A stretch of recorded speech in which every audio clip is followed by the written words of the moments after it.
Dear friends and masters, welcome back to our channel Oneness Vegetarianism. నా పేరు స్వప్నేశ్వరి. ముందుగా మనందరి గురువు అయిన డాక్టర్ బ్రహ్మశ్రీ పితామహపాత్రి సార్కి నా యొక్క అనంతకోటి ఆత్మ ప్రణామాలు. సత్యలోకవాసులకి, దివ్యలోకవాసులకి, మహాకారణ లోకవాసులకి, నక్షత్ర లోకవాసులకి, ఏంజల్స్కి, మహావతార్ బాబాజీకి, బుద్ధ భగవానుడికి, రామ్తా మాస్టర్కి, పరమాత్మైన సదానంద యోగి మహారాజ్కి, పరమగురువులకి, పరమగురు మండలందరికీ నా యొక్క అనంతకోటి ఆత్మ ప్రణామాలు. హాస్టల్ మాస్టర్స్ అందరికీ పేరు పేరున స్వాగతం, సుస్వాగతం. Welcome masters, welcome. Thank you. ఈ వర్తమానంలో ఉన్న ఈశ్వ చైతన్యానికి, నా స్వయానికి అనంతకోటి ఆత్మ ప్రణామాలు. మరి ఇప్పుడు మన ముందుకు వస్తున్న మాస్టర్ తిరుపతి నుంచి పద్మావతి మేడం, మరి సీనియర్ పిరమిడ్ మాస్టర్. మరి అమ్మకి సాదరంగా వెల్కమ్ చేద్దాం. అమ్మ వెల్కమ్ అమ్మా. Welcome madam. స్టార్ట్ చేయమంటారు? వినిపిస్తుందా మేడం? వినపడుతుందమ్మా, వినపడుతుంది.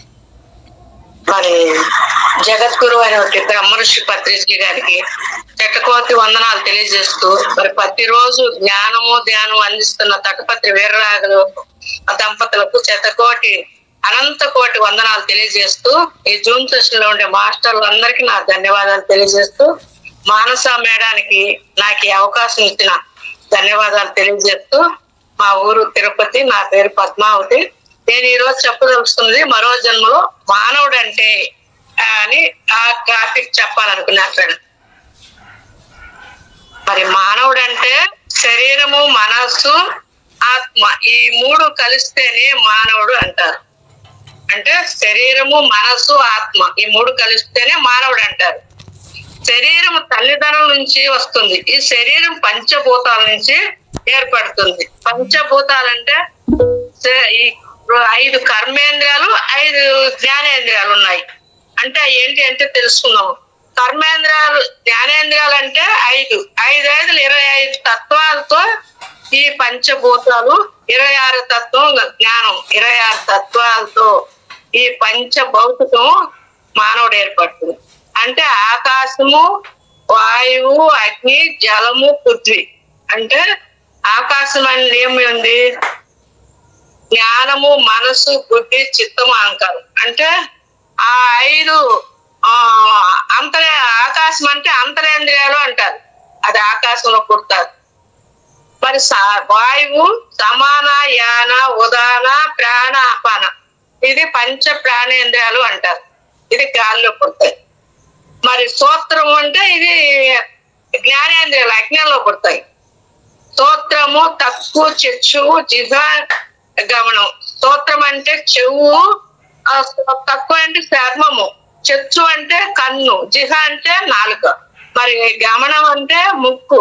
ఈ 5 అగ్నిలో పుడతాయి, జ్ఞానేంద్రియాలు అంటారు. మరి భూమిలో ఏం పుట్టినాయి? కర్మేంద్రియాలు అంటే వాక్కు, పాణి, పాదము, గృహము, అంటే వాక్ అంటే ఇది ఎప్పుడు వాగుతూ అంటారు. కాబట్టి జ్ఞానేంద్రులు ఉన్నా కూడా ఇది కర్మేంద్రులు వేస్తున్నారు. ఎందుకంటే అది ఎప్పుడు వాగుడు అనేసి. అది వాక్ అంటే నోరు, పాణి అంటే చెయ్యి, పాదం అంటే కాలు, మరి గృహం అంటే మల విసర్జన, మరి ఈరు నిసర్జన. ఈ 5 కర్మేంద్రియాలు అంటారు. జలము, మరి ఇది భూమి అంటే వాక్కు. ఈ 5 ఇవన్నీ పుట్టినాయి. మనలోనే 6 దొంగలు ఉన్నారు: కామ, క్రోధ, లోభ, మద, మాత్సర్యాలు. ఈ 5 తీసుకురావాలంటే సాధన చేయాలి. సాధన చేసినప్పుడే మనం ఎదగలుగుతాము. మరి కర్మేంద్రియాలు, జ్ఞానేంద్రియాలు ఉన్నాయి. ఆత్మలైన మనము మన ఆత్మోన్నతికి జీవిత పాఠాలు నేర్చుకోవడానికి మనం ఇష్టంగానే ఏ రకం శరీరం కావాలి అదే శరీరాన్ని ఎంచుకొని వస్తాము. అప్పుడు మనము భూమి మీదకి ఎందుకు వచ్చినాము? పాఠాలు నేర్చుకోవడానికి వస్తాము. అక్కడ అడిగి వస్తామంట, నీకు ఏది కావాలా, నాకు ఇలాంటి వాతావరణం కావాలా, అత్తమామలు ఎట్టుండాలా, భర్త ఎట్టుండాలా అని అక్కడ అడిగి వస్తామంట. ఆ వాతావరణమే మనం ఇక్కడ అనుభవిస్తాము. మరి ఆ శరీరాన్ని ఎంచుకొని వస్తాము. వచ్చాక అజ్ఞానం వల్ల శరీరమే నేను అనుకుంటాము. అంటే పుట్టేటప్పుడు బాగా తెల్ల పేపర్ మాదిరే పుడతారు. మరి న్యూస్ పేపర్ అయితే అన్ని రాయాలంటే కష్టం కదా, అక్షరాలు ఉంటాయి. న్యూస్ పేపర్ అయితే స్పష్టంగా ఉంటుంది. కాబట్టి న్యూస్ పేపర్ కాకుండా వైట్ పేపర్ మాదిరి పుడతారు. మరి పుట్టిన తర్వాత ఏమైతుందంటే నేను శరీరము అని ఆ అజ్ఞానం ఉంటాము. ఎందుకంటే ఆ పెంపకం వల్ల, ఆహార నియమాల వల్ల ఇదంతా మలినమవుతాడు. మరి అజ్ఞానం వల్ల శరీరం నేను అనుకుంటాము. ఆత్మ నేను అనే జ్ఞానాన్ని పొందే వరకు శరీరమే నేను అనే భ్రాంతిలో ఉంటాం. ఈ శరీరం నేనే అనే భ్రాంతిలో ఉంటాం. కానీ ఒక అశాశ్వతమైన దానిలో, అంటే ఈ శరీరంలో ఇంకొక శాశ్వతమైన అంటే ఆత్మ ఉందని తెలుసుకోవాలి. మరి దీంట్లో రెండు ఉన్నాయి, ఒకటి అశాశ్వతమైంది, ఒకటి శాశ్వతమైంది. అశాశ్వతమైందంటే ఈ శరీరము, శాశ్వతమైందంటే ఆత్మ. ఇది రెండు ఉన్నాయి. ఈ శరీరంలో అశాశ్వతం ఉంది, శాశ్వతం ఉంది. మరి ఈ శరీరం ఇంకొక శాశ్వతమైనది ఉంది అంటే ఆత్మ ఉంది అని తెలుసుకోవాలి. ఈ శరీరాన్ని భోగాల్లో ఉంచితే, మరి ఈ శరీరాన్ని భోగాల్లో ఉంచితే రోగము, యోగాల్లో ఉంచితే జ్ఞానం వస్తుంది. మరి భోగాలంటే ఈ ధనము, ఈ పదవి, ఇవన్నీ ఉంటే చూడు, ఇప్పుడు మనం ఇంట్లో మనం కష్టపడి పని చేసుకుంటే చెమట పెట్టి బాగుంది, ఏసీలో కూర్చొని పని మనసు చేర్చుకుంటే రోగాలు వస్తాయి ఒళ్ళు గదలక. మరి యోగం వచ్చిందంటే జ్ఞానం వస్తుంది యోగంలో ఉంచితే. మరి మనసు అన్నది మలినం పెంచే తల్లిదండ్రుల నుండి, మన మనసు పెరిగిన సమాజం నుండి వస్తుంది. మన తల్లిదండ్రులు ఎలా పెంచుతారు, మన సమాజం చుట్టుపక్కల ఎలా ఉంటారు, ఎవరితో కూడితే వాళ్ళదే వస్తుంది ఆలోచన. తాడుబోతుడితో 6 నెలలుండు, వాడిదే వస్తుంది. మరి పరమాత్ముడు ఆలోచనలు వస్తాయి. మరి ఆ తల్లిదండ్రుల పెంపకం వల్ల. ఇప్పుడు మా మనవడిని కూడా నేను చెప్పిన, ఈడు ఒక్కడిని జ్ఞాని చేయాలి, ఇటు కడుపులో అన్నప్పుడు జ్ఞానం తెచ్చుకున్నావు, జ్ఞాని చేయాలా, ఇటుకి నాన్ వెజ్ పెట్టొద్దని ఎన్నోసార్లు చెప్పి వాళ్ళ కిందకి పోయినారు కాబట్టి నాకు తెలియకుండానే పెట్టినారు. కానీ మలినం అవుతుంది, ఆ మాంసాహారం తింటే మలినం అవుతుంది. వాళ్ళ తల్లి ఒక జ్ఞాని అయితే ఇల్లంతా జ్ఞాని అవుతుంది అంటారు. ఎందుకంటే ఆ తల్లి వల్లనే అందరూ జ్ఞానిగా మారుతారు. నాకు తెలియకుండా పెట్టి అప్పుడు వాడు చిన్నప్పుడే రానానమ్మ అని లాక్కొని పోయి కుర్చీలో కూర్చోబెడతాడు. నానమ్మకైనా పెట్టు మన మాటలు వచ్చి రానప్పుడే. కానీ ఎట్టైనా కొంచెము అల్లరి మనసు అనేది మలినంలో అవుతుంది. మనకే చూడండి, మాంసం తిన్న రోజు ఎట్లుంటుందో, మాంసం తినకుండా ఆకుకూరలు మంచి ఆహారం తిన్నప్పుడు ఎలా ఉంటుందో మనసు, అలానే ఆ మనసు అనేది మన పెంపకం వల్ల, తల్లిదండ్రుల పెంపకం వల్ల, ఈ సమాజం పెంపకం వల్ల ఉంటుంది. మరి రక్త మాంసాలు నిర్మాణమై ప్రాణశక్తిని అనే ఆ సూక్ష్మ ఆకాశంలో మనస్సు నిండి ఉంటుంది. నిండి మనసు పని ఏమిటంటే అన్నిటినీ సేకరిస్తుంది. మనకు ఇష్టమైన లేకపోయినా మన మనసే, మన జీవితము మనలోనే ఉంటుంది. మరి చాలా మంది నా మనసు బాగలేదు అంటారు, నా మనసు బాగలేదని బాధపడతారు కదా. మనం మనసును తీసేయలేము, బాగలేదన్నా మన మనసును తీసేయలేం కదా. దాన్ని బాగుపరుచుకోవాలంటే అలా బాగుపరుచుకోవాలనే మార్గమే ధ్యానం. మన మనసు దుశ్చలతము చేత, దుర్వాసనల చేత కలుషితమై ఉంటుంది. మనసులోని మలిన భావాలు పోవాలంటే అది ధ్యానం వల్ల మాత్రమే సాధ్యమవుతుంది. ఇవన్నీ మన కల్మసం ఉండేదంతా ఇవంతా ఏమైందంటే ఇవన్నీ ఈ ధ్యాన సాధన చేసినప్పుడే పోతాది అని చెప్తారు సార్. మరి మనసు కలలు కనడము, కోరికలు కోరడం చాలా తక్కువ. మనసు ఒక వస్త్రం లాంటిది. మనసు ఒక వస్త్రం లాంటిది. ముళ్ళ కంప మీద పడిన వస్త్రాన్ని ఒక్కసారి లాగితే వస్త్రం చినిగుతుంది. అందుకని చాలా జాగ్రత్తగా వస్త్రాన్ని తీస్తారు. మరి చూడు, కంప మీద వేస్తాము, సరం లాగితే ఏమైతే చినిగిపోతుంది. మరి జాగ్రత్తగా తీస్తే మనకు చీర చినకుండా ఉంటది. అలానే మనసు ఒక్కసారి మార్చలేము. ధ్యానం చేయడం ద్వారా మెల్లిమెల్లిగా మార్పు చెందుతుంది. వస్త్రం మాయమవుతుంది, ఒక్కసారి మాయమవ్వదు. ఒకసారి ఒక్క పోగు తీస్తే వస్త్రం ఎలా మాయమవుతుందో అలానే మనసు ఉన్న మలినము ద్వారా ద్వారా రోజు రోజు కొద్ది కొద్దిగా తొలగి చివరకు పూర్తిగా మాయమైపోతుంది. మరి వస్త్రము ఒక్కొక్క పోగు చీరకు అదెట్ట మాయమవుతుంది, అలానే ప్రతిరోజు కొద్ది కొద్ది సాధన చేస్తుంటే ఈ మలినం అనేది మాయమవుతుంది అని చెప్తారు. పరిగెత్తే శరీరానికి కష్టము, ఒక్క చోట నిలబడడానికి మనసుకు కష్టము. మనస్సు మరి ఒక తోట లాంటిది. ఈ మనసు తోటలో అన్యాన్యమైన ప్రవేశం సైనికులను పెట్టాలి. ఆ సైనికులు కాపలా కాయడం వల్ల మరి కలుపు మొక్కలు లేకుండా చూసుకోవాలి. కలుపు మొక్కలు ఉంటే తోటను ఎదగనీయదు. అలాగే మనసు అనే తోటలోనికి వ్యర్థమైన పనికిరాని విషయాలు ప్రవేశించకుండా చూసుకోవాలి. అంటే తోటలో ఎట్ట కలుపు మొక్కలు ఉంటే ఎదగనివిగా ఈ మనసు కూడా వ్యర్థమైన పనికిరాని విషయాలన్నీ ప్రవేశించి పెడితే మరి ఇది కూడా వ్యర్థం అవుతుంది. భయాలు, ఆందోళనలు, ఇవన్నీ భయాల ఆందోళనలు లాంటి కలుపు మొక్కలు లేకుండా చూసుకోవాలి. ఇలాంటివి మనసులో ఉంటే ఆత్మను ఎదగనీయదు. మరి మన కలుపు మొక్కలు ఉంటే మన పైరు ఎట్ట ఎదగనిగా వ్యర్థమైన చేస్తాం. మనం ఆనందంగా జీవించాలంటే మరి ఆలోచనలు ఉండకూడదు. మేడం ఫోన్ వస్తుంది మేడం, కొంచెం. హలో, మాటలో చూస్తున్నాను, తెలుసుకో అమ్మా. మేడం ఏం అట్లా వస్తుంది? ఫోన్ మా పాప బయలుదేరినాడు, ఫోన్ వస్తా అంటే నేను ఆఫ్ చేస్తా అంటే చేస్తా ఉన్నాడు.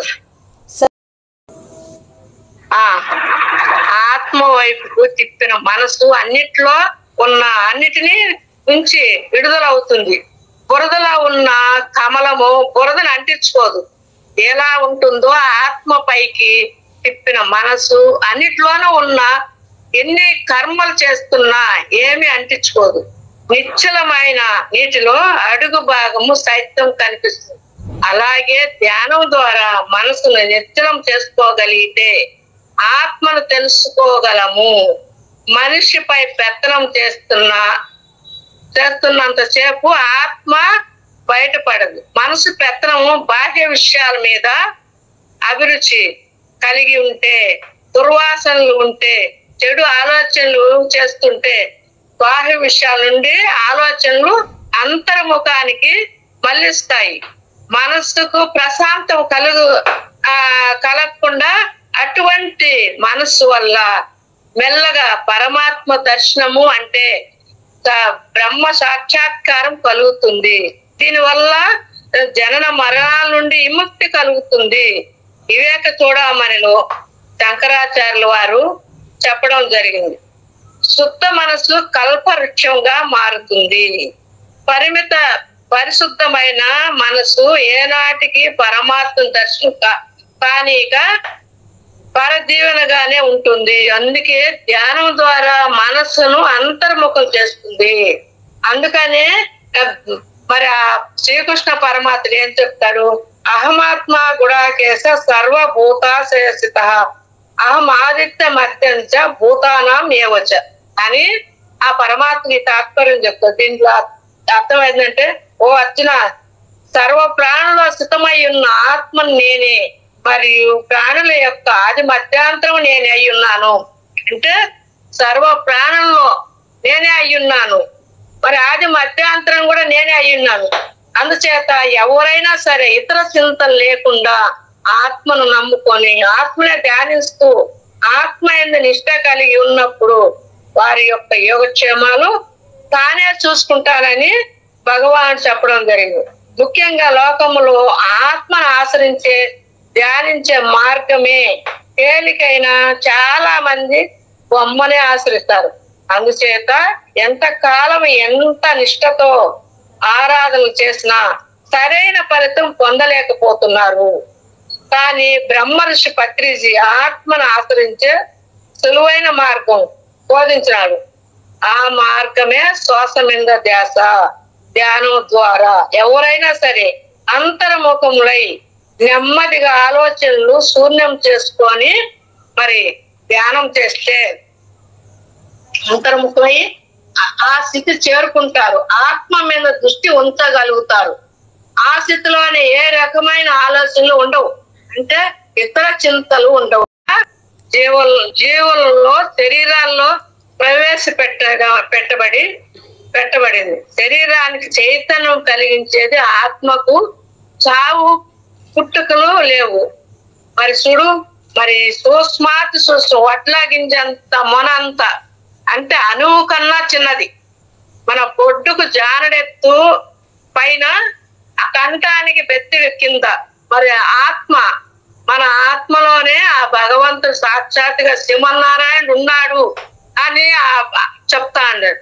మరి ముందు మనకు తెలియక ఆ బొమ్మలకు దండం పెట్టుకుంటా, ఆ విగ్రహాలకు దండం పెట్టుకుంటా, పూజలు చేస్తా ఇదే గొప్ప అనుకున్నాము. ఎన్నో ఉపవాసాలుండి జాగారాలుండి ఇవన్నీ చేస్తాను. కానీ ఆ పత్రి సార్ వచ్చినాక ఈ సత్యాన్ని బయట పెట్టాడు. ఎందుకంటే నువ్వు శరీరం కాదు, ఆత్మవు.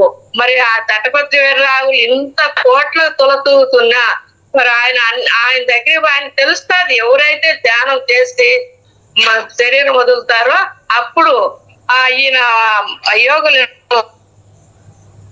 పుడతాడంట.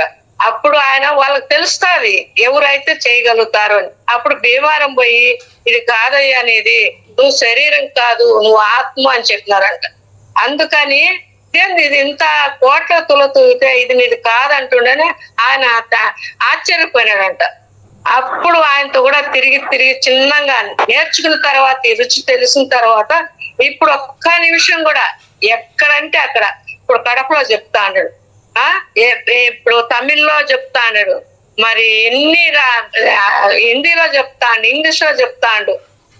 చెరొక దిక్కు ఎవరు ఎక్కడ పిలుస్తారో అక్కడంతా చెప్తాను. మాస్టర్లుగా ఉండాలి అందరూ, ధ్యానులుగా ఉండకూడదు అని అందరిని ఎంత కాన్వర్సేషన్ గా ఎంత తీర్చిదిద్దుతాండు ఆయన. మరి భీమారం ఎనర్జీ వస్తుంది. ఆయన ఇంత మందికి చెప్తాండు కదా, ఆ ధ్యాన శక్తి వల్ల ఆయన 9వ రోజే క్లాస్కి వచ్చి చెప్తాండు. ఆయనకు శ్రమ అనిపించడంలే, ఎక్కడ ఒక్క క్షణం కూడా. పొద్దున ఈయన క్లాస్ చెప్పినాడు, మళ్ళా కడపలో అప్పుడే క్లాసు పోవాలి టైం ఏంటంటాడు. మరి అలా తిరిగి చెప్తాడు. మరి పత్రి సార్ అంటాడు, పంచితేనే పెంచబడుతుంది, దాస్తే దోచబడుతుందని. మనకి ఏది వస్తుందో అది 10 మందికి పంచాలా. మనం ఇది మంచి పొందినాము, ఇది 10 మందికి చెప్తేనే మనకు కూడా ఫలితం ఉంటుంది అని చెప్తారు. అందుకని మాస్టర్లు అందరూ మాస్టర్లుగా అయ్యి ప్రపంచం అంతా మా ధ్యానమయం అవుతాం.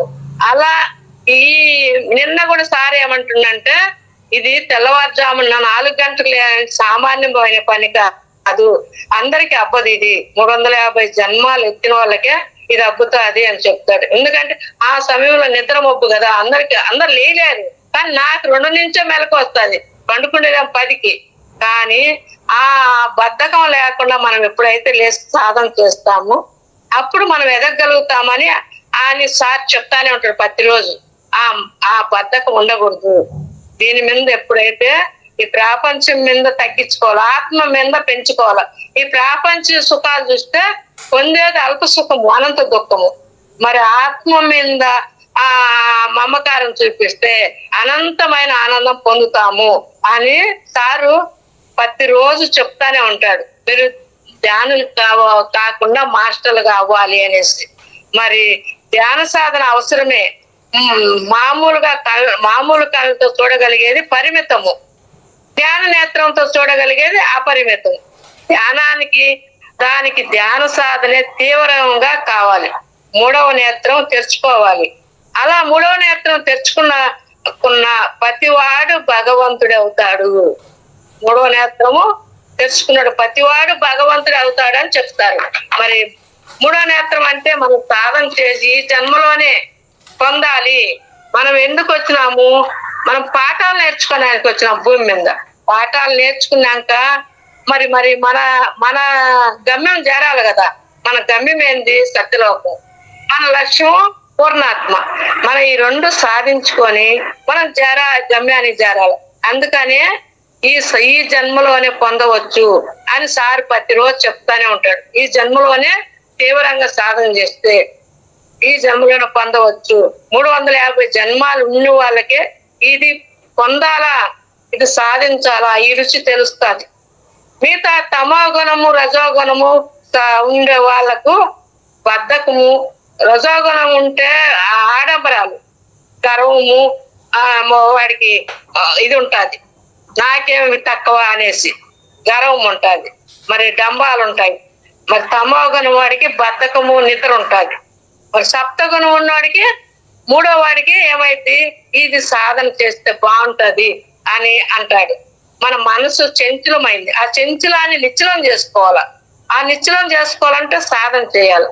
సాధన చేసినప్పుడే నిశ్చలమైన మనసు నిర్మలమవుతుంది. నిర్మలమైన మనసు మరి శుద్ధ సాత్వికమైంది. శుద్ధ సాత్వికమైంది ఏమైంది, మరి నిర్గుణమైంది. నిర్గుణమైన మనసు మరి బుద్ధి ఎగుసిస్తుంది, విశేష జ్ఞానం వస్తుంది. మరి ఎలా మాట్లాడాలి, ఎలా ఉండాలి మరి అని అప్పుడు తెలుస్తుంది. ఇది నాటకం అంది. అన్నమాచార్యులు చెప్తారు చూడు, నానాటి నాటకము, పుట్టేది నిజమే, పోయేది నిజమే, రెండు నిజమే. మరి నాటకమే కదా, ఈ నాటకం ఆడాలి భూమి మీద. ఇప్పుడు ఎట్లా సినిమాలో 3 గంటలు మనం చూస్తామో ఈ డబ్బులు పెట్టి, అది కూడా ఒక నాటకమే. ఇప్పుడు కళ్ళలో వచ్చింది సార్ ప్రతిరోజు చెప్తాడు, కళ్ళలో వచ్చింది నిజం అనుకుంటాము, అదంతా ఒట్టిది. ఆ కళ మాదిరిది. మరి భీమారానికి పోవాలంటే ఎట్ట గుడ్డలు చదువుకుంటారో, మరి ఇక్కడ మనం పైలోకాలకి పోవాలన్నా మీరు చదువుకోండి అంటారు. అంటే చదువుకోండి అంటే గుడ్డలు చదువుకునేది కాదు, మనము వచ్చిన దానికి పైకెత్తవేటి. ఇక్కడ ఎన్ని పదవులు, సంపాదనలు, డబ్బు, హోదాలు ఇవన్నీ ఇక్కడ వేసిపోయేదే. శరీరం కూడా ఇక్కడ వేస్తాము.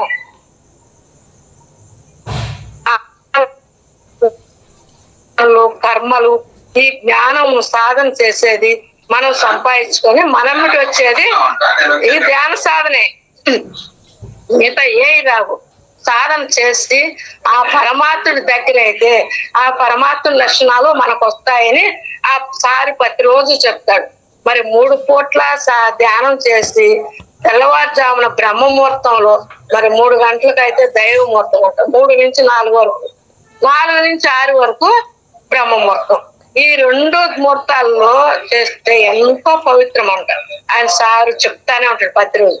మరి అలా చేస్తే మనం ఎదగలుగుతాము. మరి ప్రపంచంలో అన్ని నాశనం అయ్యే వస్తువులే, కానీ ఆత్మ ఒక్కటే నాశనం లేనిదని చెప్తారు. మరి కంటికి కనపడేదంతా నాశనం అయ్యేటి, మరి అవి అంతా ఏది రాదు. మరి కంటికి కనపడిన ఆ పరమాత్ముడు ఒక్కడే నాశనం లేనివాడు అని చెప్తారు. మరి చూడండి, ఏది మనమిటి వస్తుంది, ఏది మనమిటి రాదు అని తెలుసుకోవాలి. ఇవన్నీ ఏడున్నంత వరకే ఈ హోదాలు, పదవులు ఇన్ని. మరి ఆ కనపడిన పరమాత్ముడిని పట్టుకోవాలి. సృష్టి అంతా ఆయనే.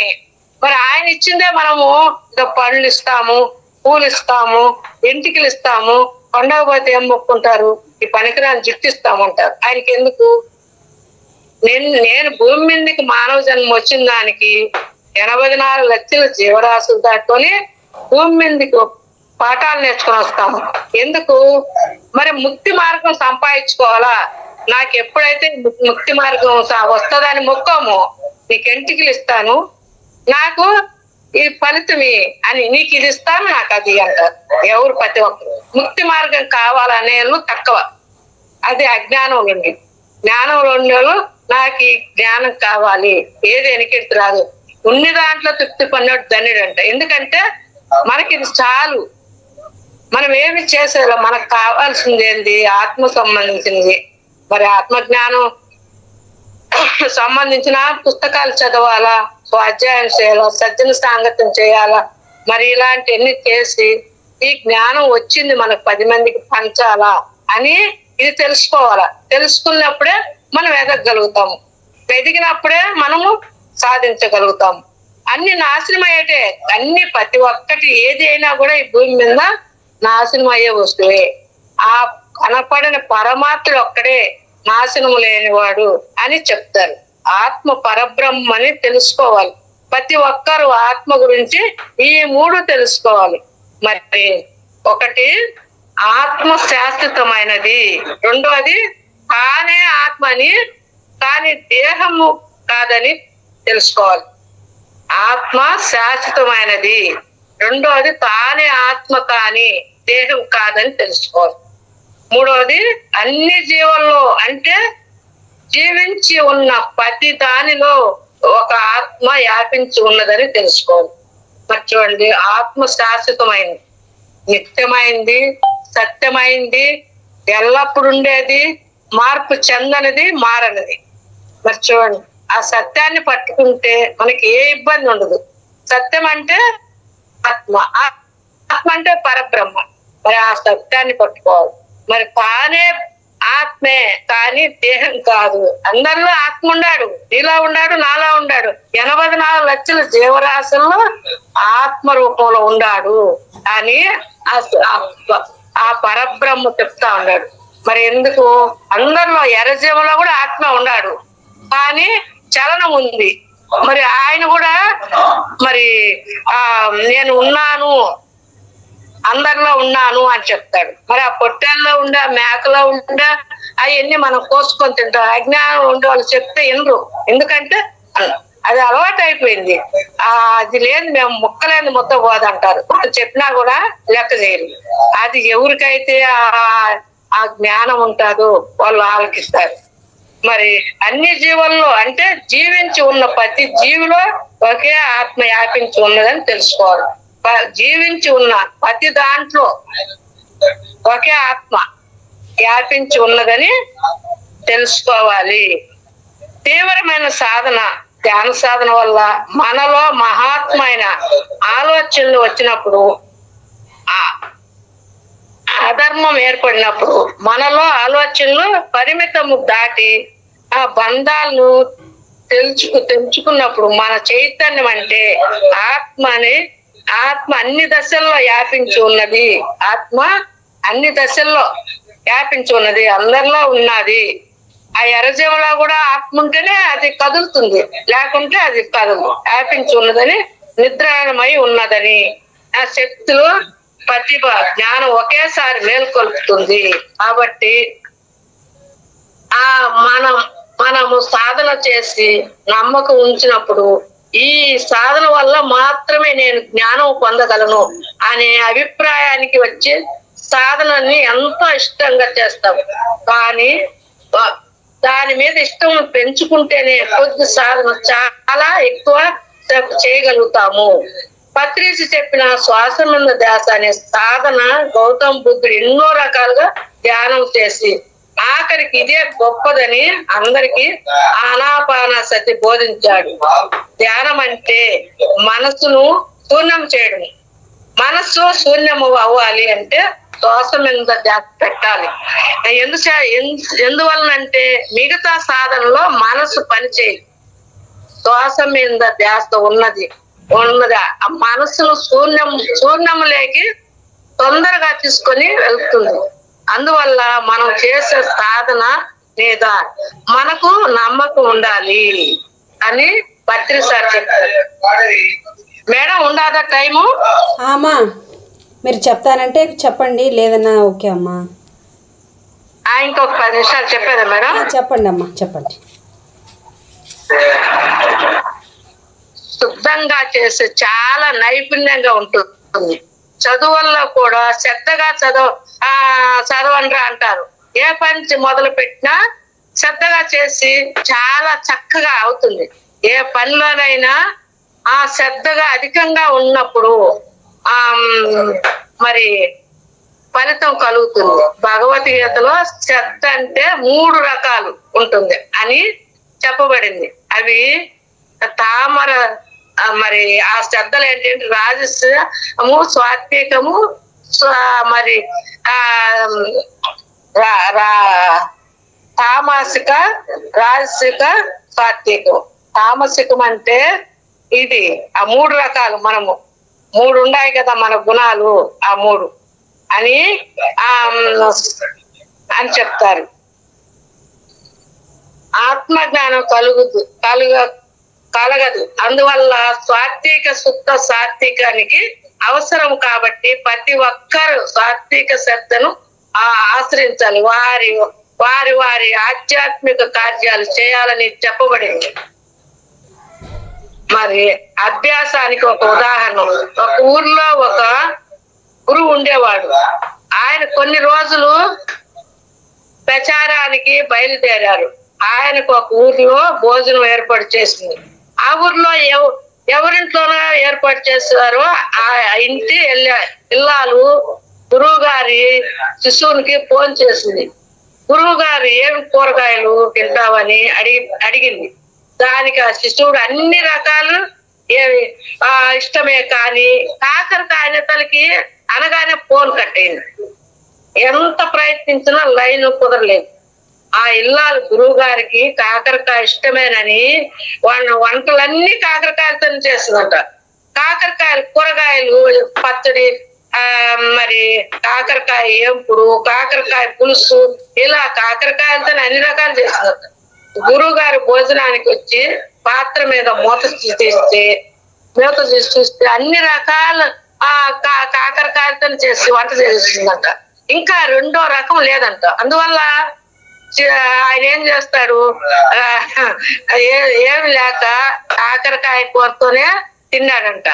మరునాడు పక్కన ఊర్లో ప్రోగ్రాం పెట్టినారంట. వారు ముందు రోజు కాకరకాయలు కూర చేసింది కదా ఆమె, వారి గురువు గారికి కాకరకాయలు ఇష్టమే ఏమోనని ఆవిడ కూడా గురువు గారికి కాకరకాయలతోనే ఇష్టమైన అందువల్ల అన్ని రకాలు చేసిందంట. ఆయన అప్పుడు కూడా వారు కూడా కాకరకాయలతోనే అని రకరకాలంట.